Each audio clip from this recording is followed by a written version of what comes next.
And so the decision was made to abandon the city.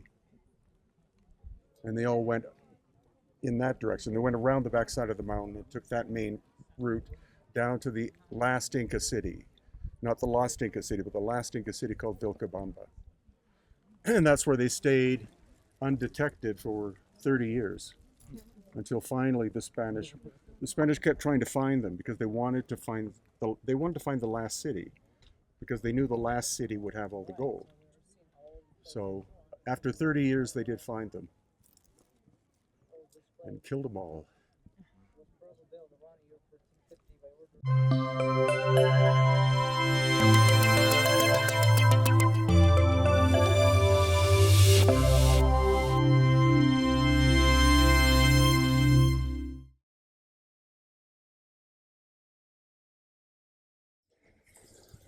Okay.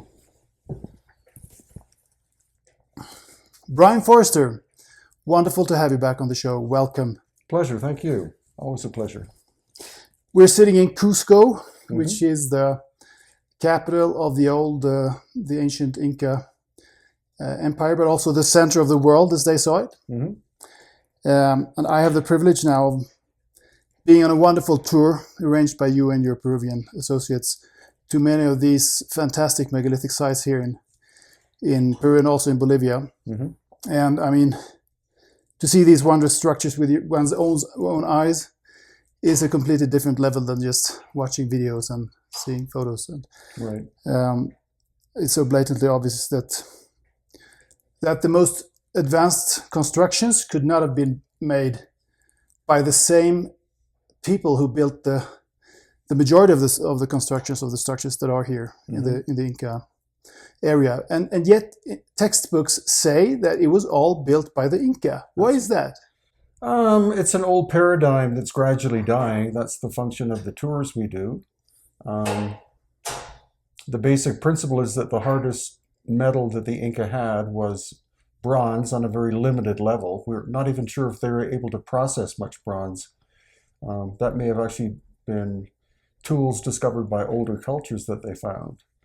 And so you cannot shape hard stone like andesite and basalt and granite with hardened bronze chisels.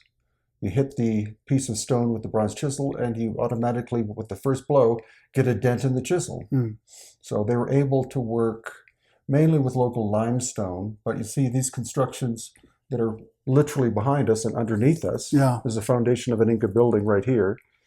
So we can distinguish between the Inca and the pre-Inca megalithic by the fact that the Inca used rough stone, usually small in size, and then also local clay as a mortar, whereas the megalithic projects were made with no mortar whatsoever. The stones fit and interlock with one another. You couldn't even fit a credit card or even a piece of paper in between the stone blocks. They're so perfectly fit. Yeah, together. or even a human hair. Even a human hair. Yeah, I've tried, and it's not possible to put anything in between there. But I mean, in the standard, in textbooks and the standard version has it that the Inca made it all. Anyway, I mean, despite the fact that it's so blatantly obvious that they could not have built this. So why do you think they are so stubborn, these standard archaeologists and academics? Well, the younger generations growing up are more open-minded to it. They're not as brainwashed as the older academics who are now retiring. So also a lot of the guides at places like Machu Picchu recognize me from my YouTube channel. They come up to me and say, "Thank you for making these videos. I had no idea that Machu Picchu was more complicated than what I learned in school."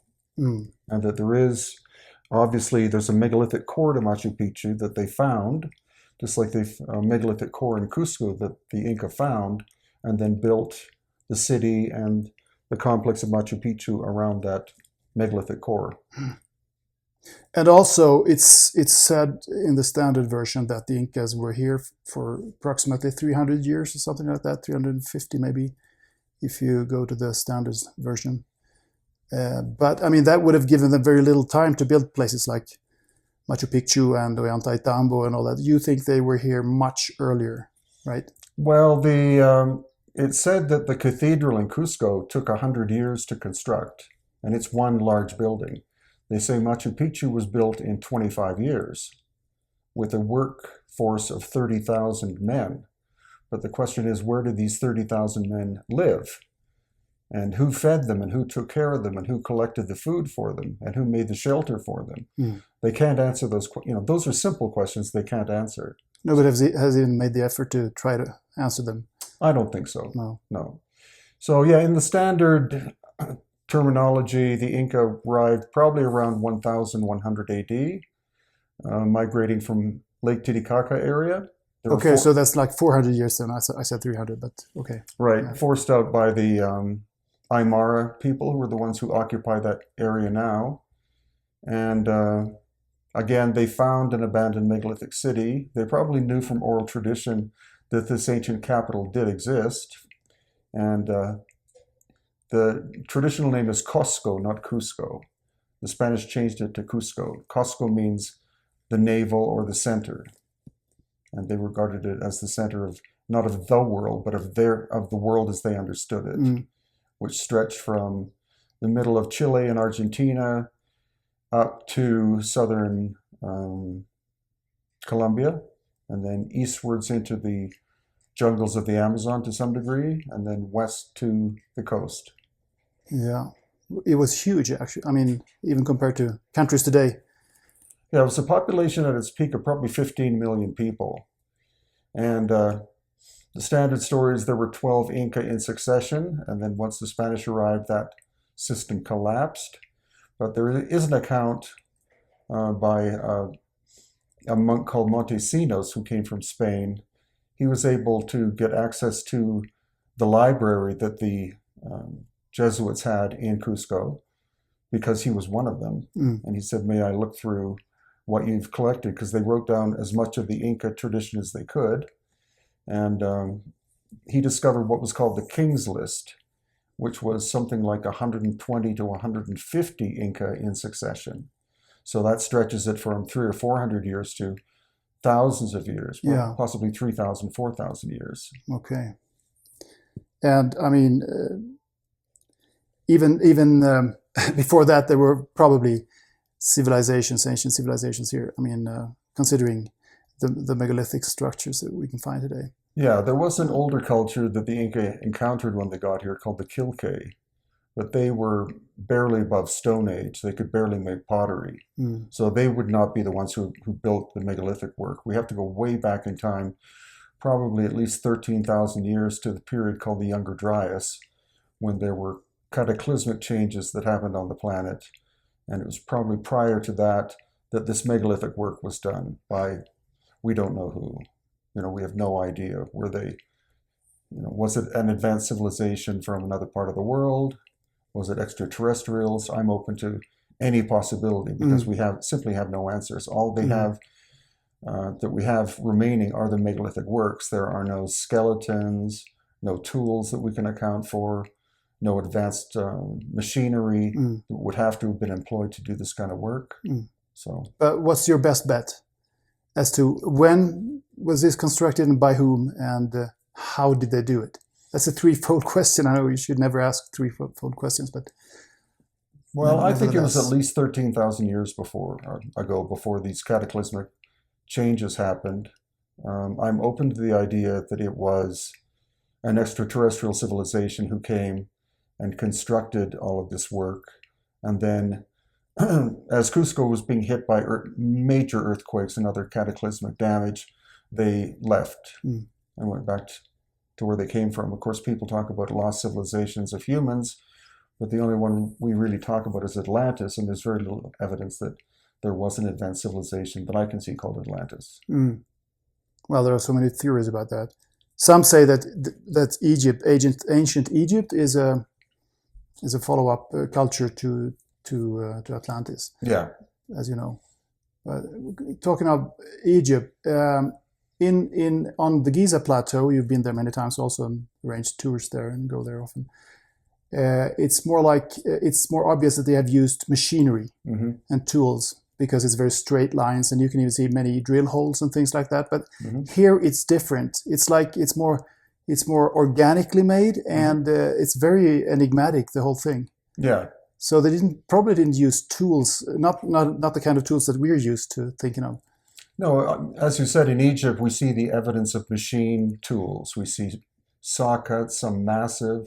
We see lots of drill holes and that sort of thing. Everything in Egypt is linear, so it's very left brain, very logical. And as you said, here it's much more organic and playful. So it's more of a right-brained approach here. Like the megalithic work we saw today, at each of the sites, each stone is of a different shape and size. Yeah. There are no two identical. There was no specific measurement for a consistent size of something. And that would make the job far, far harder than if you had a unit of measurement, like if you were using something like a stone brick or a brick or something like that. Yeah, it's incredible. I mean, you keep thinking, why would they choose to do it like that? I mean, it doesn't make sense to a Westerner like us. Yeah, It's and really it seems obvious that there was some kind of ability to manipulate stone using sound or vibration of some kind. It is possible that the way the stone was quarried was that it was cut with some kind of device, not a laser, but something of that nature, and then that the stone was turned into almost a marshmallow consistency, was transported through the air to the location where it wound up, and once it was set into place, then it re-solidified into a hard material once again. Yeah, so we know that there are quarries, and we're sure of that they have taken those stones from particular quarries. Yeah, very specific quarries. The big green stone wall we saw today is from a site about a little over a kilometer to the east of the location, and then all the basalt that makes up megalithic Cusco came from a specific quarry about 60 miles, I believe, south of Cusco, which we will see the day after tomorrow. We'll actually see the quarry from the bus. Yeah, okay. But all from those two specific locations. Right. And can you see traces of stone, pieces of stone, parts of stones that have been transported from those quarries to the sites where the buildings have been constructed?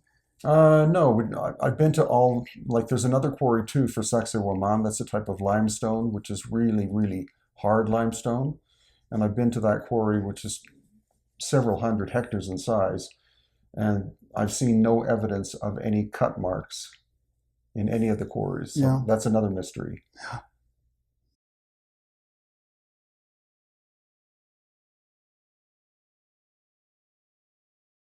And this was the one of Inca Roca. He was Inca number 6. So this is the last of the megalithic sites that was utilized to build a palace inside. Once again, you see every stone is a different shape and size. And the whole thing interlocks.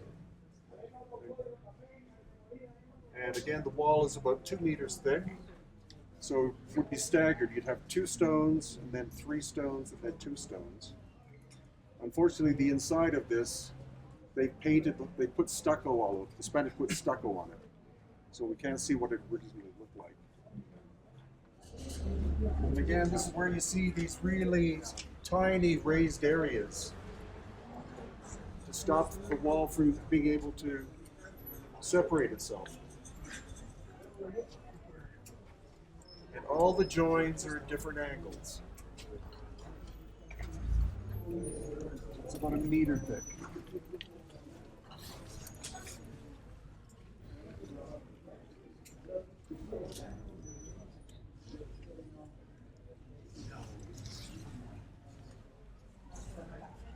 The granite goes up to a certain level, and then it changes to basalt.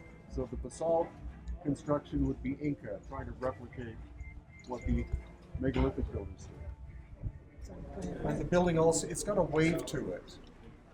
It's not a straight line. All you need is a piece of string to make a straight line with some chalk. But this was obviously done intentionally, again, to stabilize it, to maybe even to allow the earthquake to run in waves through the building rather than having it. If it was straight, the straightness could disrupt, or the wave could be disrupted and then cause damage. But this way, it's got a gentle roll.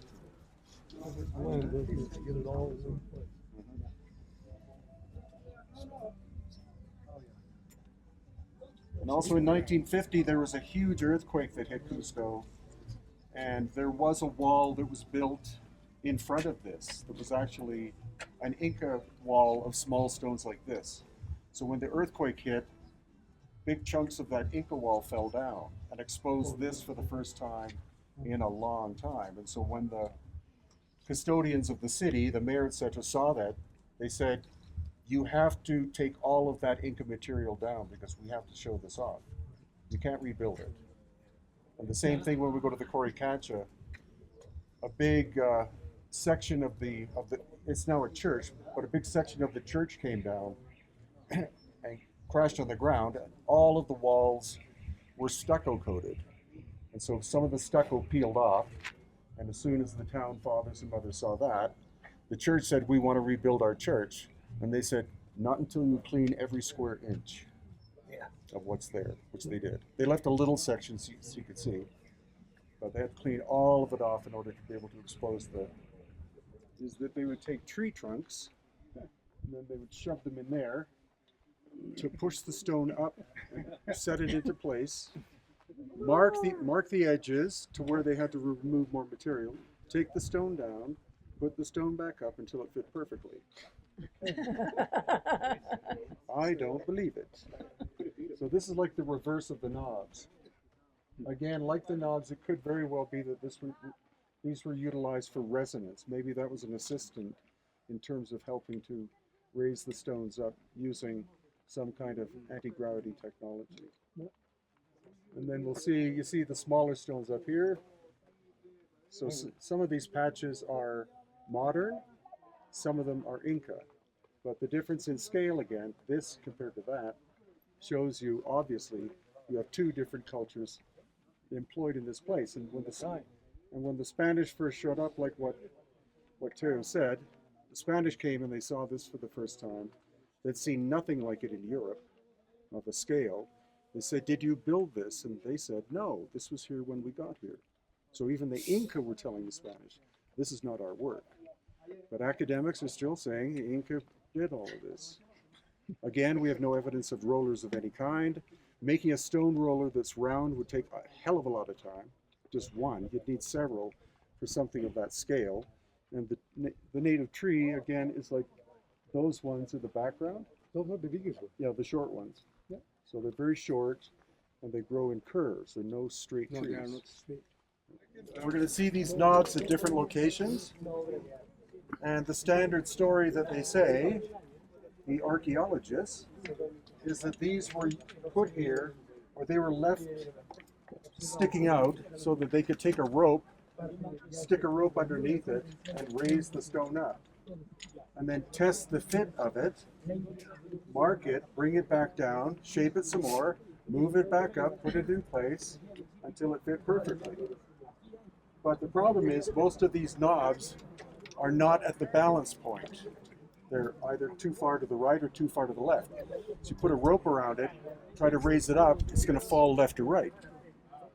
So, but then again, some of them are cut. They look like that would be the case, that you could actually put a rope there. But there are lots of different theories about what these things represent. Some people think that it was almost like a extrusion process machine of very soft, almost liquefied material was injected into it. Other people think it was for collecting energy. And there are lots of different theories, but I don't think that the standard archaeological story stands up to anything. The base is bigger than the top part, but this is doing the opposite. It's tapering as it goes up. So again, that probably has to do with the resonance being able to move around in a circle, spiraling up and out, and then the top part, it curves in. So engineer Chris Dunn, his thought was it's like a recorder, like what you play, like the end tapers as it goes out. That helps the energy to be able to move. So again, the outer stone is basalt. We don't know where the quarry is. It's not local. The inner stone is a very dense andesite. Basalt's about 6 out of 10 in hardness. Andesite's more like 7 because it's got a very high quartz content. And so if you thud away or pound on that stone right there, you'll hear it ring. You pound it hard, it goes bong. Again, that's the sound of ohm, but it's a much higher octave. So it goes bong. The inside of that responds to. But again, you have to get the right exact pitch of ohm. If you go up a little bit or down, it's not going to work.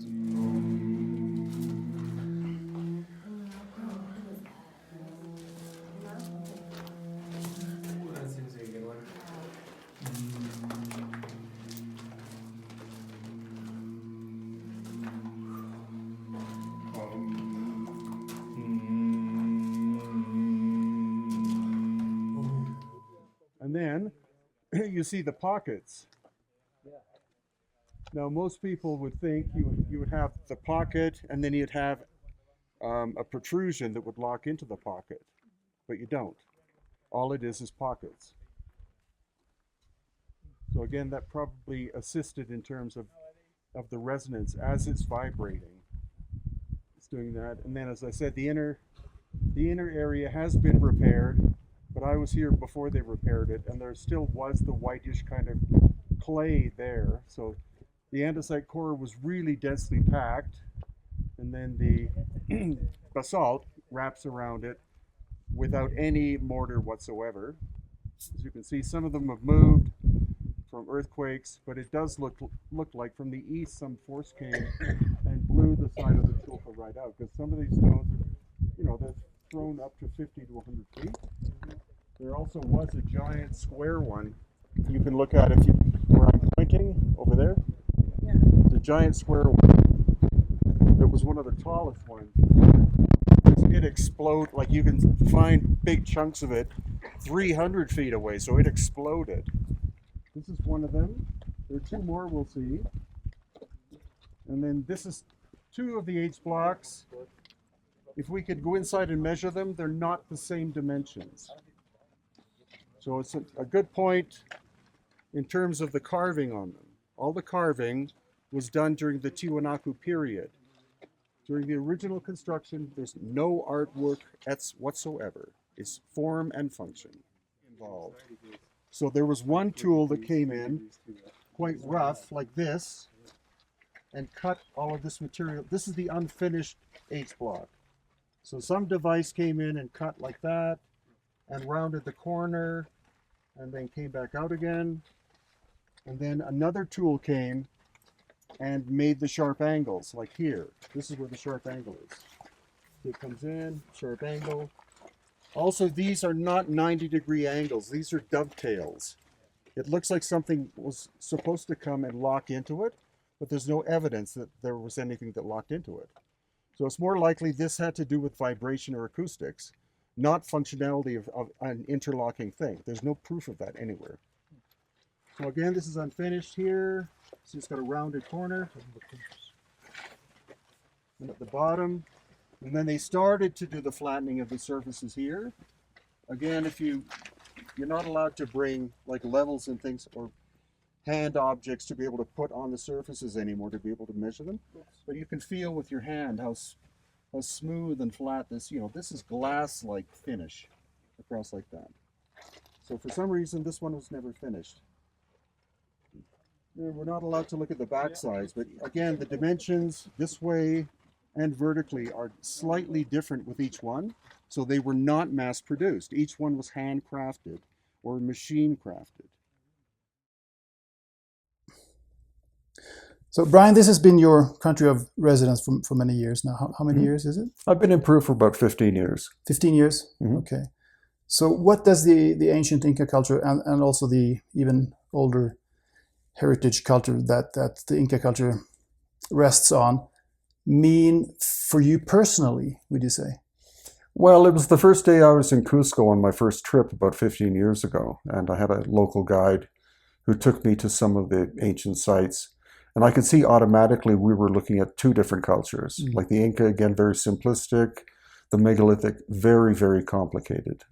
And so that piqued my interest.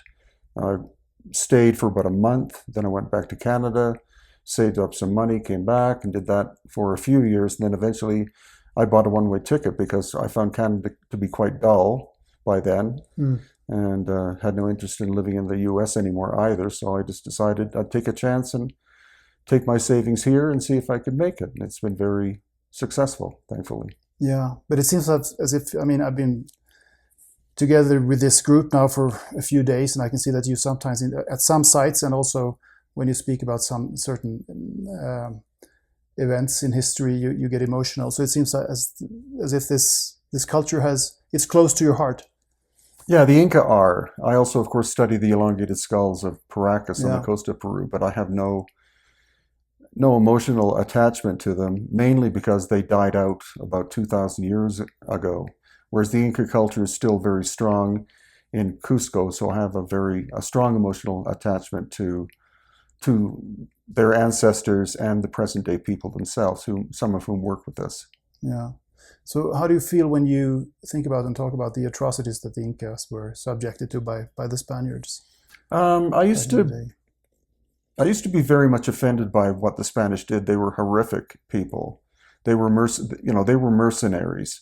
But I don't really like to discuss it much anymore because I'm kind of over that, over the pain and anguish of what happened to them. And the Inca people living today are so vibrant and so full of interest in their own history that my job, or what I believe my mission is to assist them in order to relearn some of what they've lost.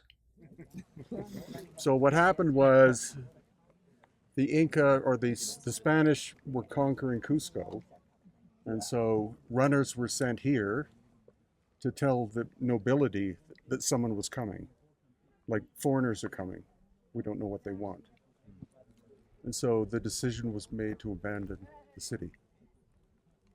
And they all went in that direction. They went around the backside of the mountain and took that main route down to the last Inca city. Not the lost Inca city, but the last Inca city called Vilcabamba. And that's where they stayed undetected for 30 years until finally the Spanish kept trying to find them because they wanted to find the last city, because they knew the last city would have all the gold. So after 30 years, they did find them and killed them all. When was that? Was that late 1500s? Or? No, some say 1540 was the last time people were here. But also what they were doing is they were doing a lot of experimentation with snakes here. There's a little snake about that big called a fertile ants, and it's incredibly poisonous. If you get bit, you're dead in 5 minutes. They have them also in Belize and Guatemala and stuff. They drop from trees on people. And so what they were doing was they had physicians here, and they were taking the venom and using it for life extension and for curing disease. So the last thing they did when they abandoned the city is they released the snakes. So if the Spanish ever found it, bye. And the Spanish went right past here. They could have seen it because we could see it from the bus at the bottom. I pointed up, and some of you saw. You could see the tops of a few buildings. And if they had made local inquiries, they would have been told that there was something here. And then Hiram Bingham again, who was the American who found it. He wasn't an archaeologist. He was a cartologist. He was a map maker. That's why he was sent to South America to map where ancient sites were. And so the way he found it was he was looking for ruins in this area and in and around this area. And he said, I want to see stone buildings, because he was looking for the last city, or the lost city. And he did find Vilcabamba earlier than he found here. So this local official told his 8-year-old son, show him Machu Picchu. And they went up the trail down there, up to here, and found it. And the earliest photographs from 1912 show it covered in vines and grass and stuff. So it was never totally covered. You can look up on Google. Just look up Hiram Bingham Machu Picchu. You'll see from 1912. He took the first photographs. So you can see it was covered over, but not, you can still see the stone. And that's when they began the excavations. They used a lot of local people And a lot of the local people died because the fertile answers were still here. So they lost maybe maybe 1,000 people died up here. Wow. And they kept, of course, he was sent by Yale University to find the last Inca city. And he thought that all of the gold and silver and stuff would be buried here, but they found nothing. Eventually they found one gold bracelet, but not much else. It had all been taken. Some people say that there is a final ancient city called Paititi, which was supposedly found in the 1980s under, I think it was the 1980s, under Fujimori, who was the president. The military were doing maneuvers in the jungle east of here, and supposedly they found this abandoned big city. So they told the president, and the president said, take some dynamite and go back. And then they came back and they blew the city to pieces and supposedly extracted like several tons of gold, because within a year he was a multi-millionaire out of nowhere. And so that's what, there are even recent videos of the Peruvian government saying, we want this stuff back. What did he do with it? Did he send it to Japan and have it melted down or something? Also, there's a huge collection. They found 30 to 40,000 artifacts that were sent to Yale. And, quite a bit of it on display at Peabody University. And then the Peruvian government petitioned for years to have the stuff returned.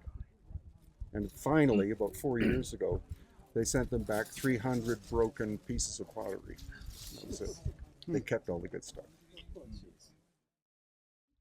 You were touching upon this before, but just to elaborate on that, I've heard official guides here talk about, for instance, Coricancha, I think it's called, the main, most sacred temple here in Cusco, earlier today actually, and talking about that, and not with a word mentioned that this could originate from some pre-Inca culture. So do you think that these local guys, who oftentimes have indigenous ancestry themselves, of course, that they believe what they're telling the tourists themselves, or, I mean, are they thinking that this might not be the whole story, but I'm telling it because I've been told to say this to the tourists? Yeah, they're hesitant to talk about what their grandfathers and grandmothers and parents taught them about their own history. So all of the history of the Inca is more or less based on Western archaeological, anthropological approach. And so that's what they learn in school. To become a guide takes 4 years of university education. And so we have exceptions to that, such as Wilco, who works with us. He has a vast amount of knowledge from his grandfather about the distant past and the distant races who came here and did different things. He openly talks about extraterrestrials and giants and all sorts of things. So where did he get that information? He got that from his grandfather. Okay. And his grandfather started to teach him when he was... His oral tradition all along? Yeah. And so Wilco's like the fine thread that connects the present to the past. He comes from an unbroken line of teachers, his grandfather being the one that preceded him, going back to Inca times. Okay. Yeah. Wilco is a great man. Yeah. So can you sense that there is a change in the way that this whole history and culture is described publicly? Will you see that even the standard story about this will more look like what you are telling us in this group, for instance, within 10, 20 years? Do you see that change coming? Yeah, I've seen change already in the last 15 years. Again, local guides come up to me and recognize me and thank me for the books I've written, the YouTube videos I've made. It expands their level of consciousness of what their ancestors and others had constructed. And so that's what I'm grateful for, is that they're educating, they're learning from me and others. And also that's why we do the tours, is so that people from different countries can come and experience what it is that I've learned, and then take the experience back with them to hopefully teach other people. Yeah. What about academia, Western academia? Is anything happening there?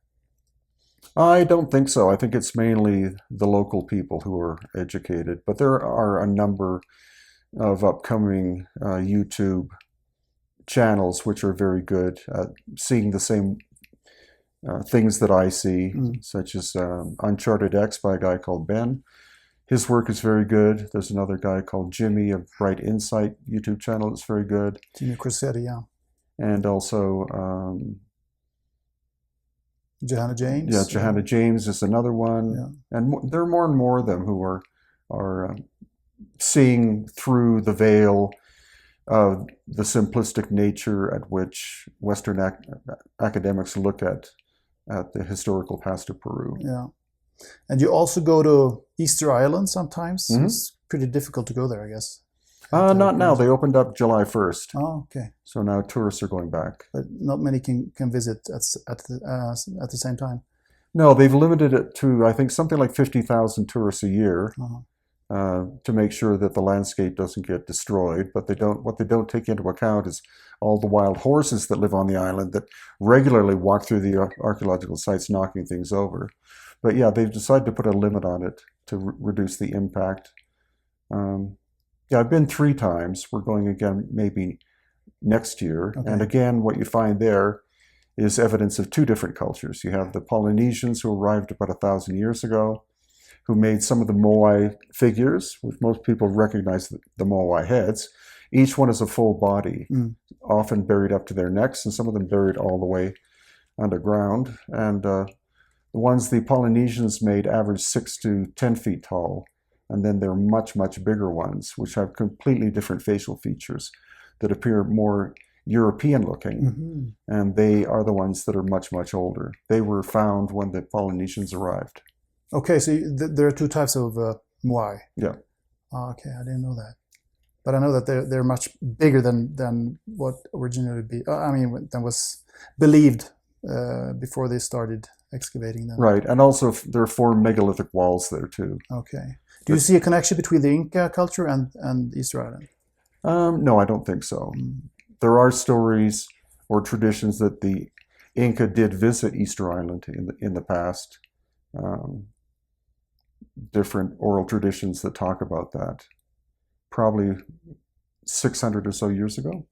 Okay. But there's no real connection between the megalithic work done on Easter Island and here. The megalithic work on Easter Island tends to be walls maybe 1/3 to 1/2 meter thick, whereas here you have walls that are 1 meter thick to 2 meters thick. Yeah. Hopefully one day I'll make it to Easter Island as well, possibly with you and your tours. Okay, so thanks again for taking your time to talking to me again, and good luck with this important work. And you're gonna have what's up next? What's your next tour? Is it Egypt again next year? No, we're going to Mexico. We go to Mexico every 2 or 3 years, and so there are some megalithic aspects at ancient sites in Mexico. And then after that, in April, we're going to Egypt again. Yeah. Okay. And India after that, I heard. Yeah, we were trying to. It's an idea. Well, we were trying to go to India before the pandemic, but we weren't able to get enough people to sign up. It's very expensive. Okay. So we're planning on it probably within the next 2 years of going to Egypt or going to India. I'd like to see the megalithic work there at least once, because again, it's all basalt, very hard stone. And the Indians that we know of didn't have the technology to be able to do these huge cave systems that are carved into the bedrock. Yeah. They were able to do ornate carving, of course, which came later. But in terms of the original construction, there's also another location called the Bar Caves, and perfectly glass-like flat surfaces, which again could not have been done by any culture that we know of. Same story everywhere. Yeah. And it's, and India is not that well known, actually. Many people know about Egypt and Peru, but... Also, Turkey's another great location. Turkey's another great one, yeah. And Lebanon and Jordan. And there are megalithic sites in Greece and Italy, supposedly some in Germany, too. Oh, really? Yeah. So, have you heard about the vitrified castles in Scotland? Yeah. Also very fascinating. I mean, what vitrified them? I mean, there are all kinds of stupid theories about enemies. I mean, trying to burn them down and all that. But it's granite, so it seems to me that must have been some kind of cataclysmic event there. Yeah, probably some kind of pulse from the sun, according to Dr. Robert Schoch. So I ascribe to his theory about that. Yeah. It also tends to be, at least here and in Egypt and in Petra and Jordan, scarring of the surface of the stone by at least 2,000 degrees Celsius temperatures, like a flash of heat, and almost always on the western surfaces. So it's as if at sunrise, there was this pulse that came from the sun. Maybe multiple times, because again, these events happened over the course of about 1,000 years, as far as we know. So it wasn't like a one-day event. No. Yeah. Yeah. And you've been to Tanis, and I've watched quite a few of your videos from Tanis in northern Egypt. That's really a place where you can see this. It's very salient. I mean, these scars, and they're always on the same side of the structures, Yeah, sculptures. and the same at Karnak. Karnak as well. Yeah, and Tanis is fascinating because it's basically a hill that arises from the agriculture, it's in the Nile Delta, which is all agriculture. Then you have this mysterious hill rising up with, I think, 4 spiny, spiky plants growing on it. That's all that can be sustained. And when you walk on the surface, it's like walking on flour. It just automatically comes up in the air as clouds. So it looks like something vaporized the soil and took all of the minerals out. Yeah, fascinating. Brien, thanks again, and good Pleasure. luck now with Thank your you. work.